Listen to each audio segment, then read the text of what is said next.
Good morning. This is Let's Talk Tuesday with your girl KYC. I'm back for another Tuesday. I hope you guys had an awesome weekend.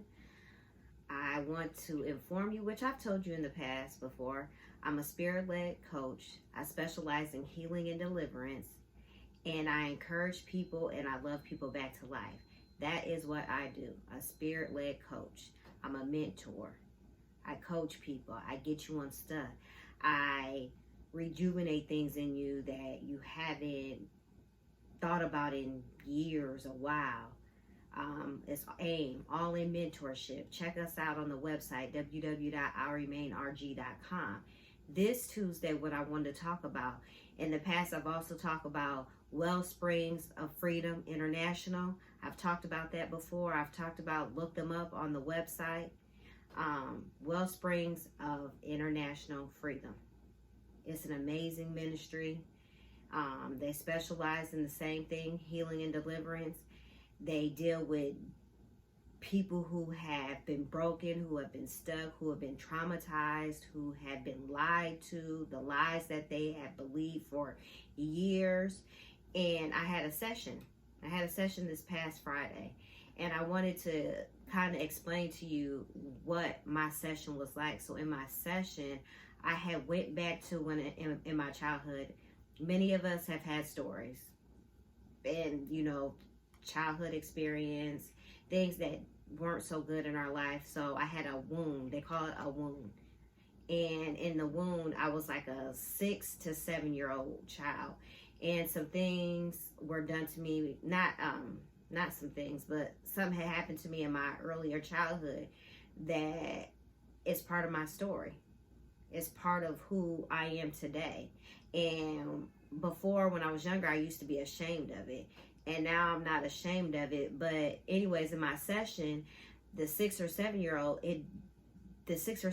Kenya, I didn't have a voice. So when you're a kid, you're taught, well, back in my day, we were taught to be quiet.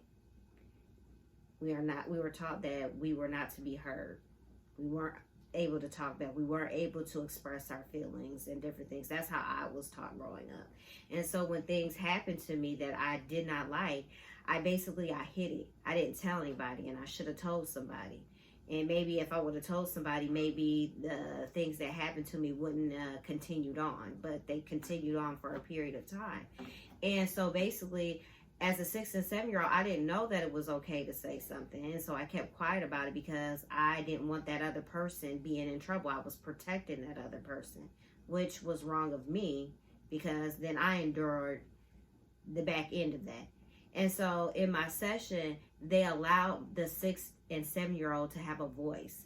And I know growing up, I was taught that's my story, but don't be a victim of your story. Like, don't, how some people, things have happened to them and they use that as their crutch. That's the reason why they are the way they are. That's the reason why they turn to drugs and alcohol or whatever the case may be. They use that as a crutch. So I knew in my life that I didn't want to use that as a crutch. I wanted to use it as my story, but I didn't want to use that as the victim role. I didn't want to be a victim in my own story.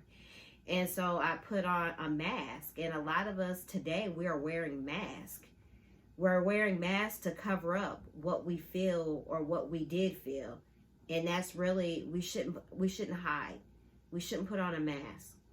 We need to uncover the mask. We need to see our true selves. And so I was so honored and so humble that the 6 and 7 year old Kenya was able to put down because I had built up a wall. I had built up this wall around my heart. I didn't want to get hurt anymore. And that's what a lot of people in life, when they get hurt, they put these walls up so nobody can enter in. And that's not good either. And so, like I keep saying, the 6 and 7 year old got a voice on Friday to express those feelings. I was mad. I was angry. I was bitter. Well, why me? Well, why my parents? Those types of feelings. I was able to release those types of feelings. And it felt so good to give that 6 and 7 year old a voice. So I'm coming to you this Tuesday. If you're a person who you've been hurt, traumatized, or something has happened bad in your life, it's okay to express your feelings. That doesn't mean you're going to stay a victim. That doesn't mean that. That's just letting that inner child have a voice to be heard. And we all have feelings. We all do. God gave us, he made us with feelings. That's a part of our life. It's how you handle them. So I'm coming to you this Tuesday. If you're a person that's been through something that's traumatizing, something bad has happened to you, uncover the mask. It is okay. It is okay to share your story, because believe it or not, there is somebody out there that's just like you that has either the same story or similar, and they need you. They need to hear your story. They need to see how you got up and that you fought back and that you didn't let your story define who you were. And until we talk next Tuesday, www.IRemainRG.com. We have Roof Moments on Saturdays with Lakeisha Lewis. Check her out on YouTube. We have April Grady. She is a prayer warrior. If you are in need of prayer, she can be found on Facebook. Myself. Subscribe, like, share, tag. I am a spirit-led coach. I will love you back to life. I specialize in healing and deliverance, and I encourage people, it is never too late to start over again wherever you're at in life. Remember, invest in you. Take the time to invest in you. You're worth it. Have a nice week. Bye-bye. See you next week.